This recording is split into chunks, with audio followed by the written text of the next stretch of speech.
कोनो जिला में मरहबे सन कोनो जिला में मरहबे सन कोई बिना मिक्स बाय सूरज धोबोल बाजार चमार जी के कबहू भूलई बिना कोनो जिला में मरहबे सन कोई बिना सटपयाइल बनी नाम हछरे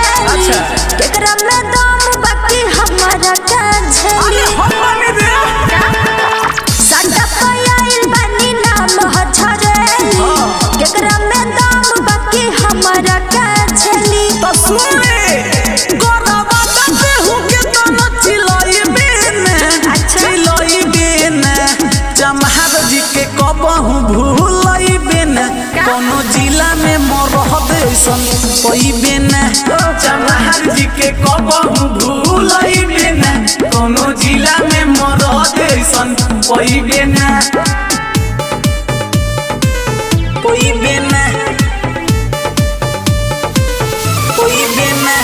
चमार जी के कबहू भूलई बिना कोनो जिला में मरहबे सन कोई बिना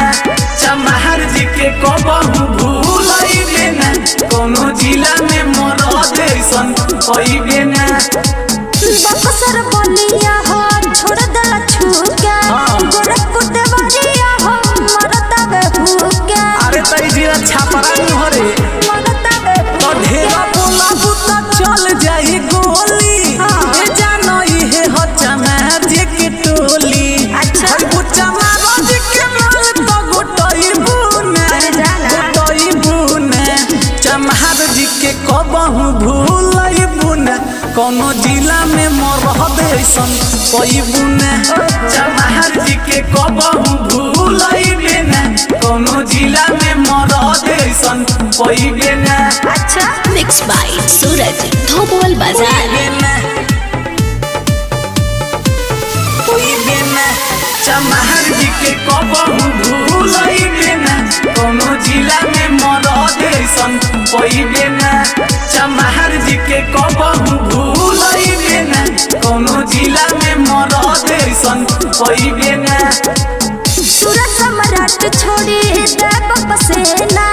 रवि रजनीश तो से फाटी न छेना अरे तो आज मां के देख लो फाटी न तो छेना तुरंत ही दिला दादा भगवान हो अच्छा। चेक कदी तो हलम हर समान हो कोनो चमार जी के फिर अजमई बिना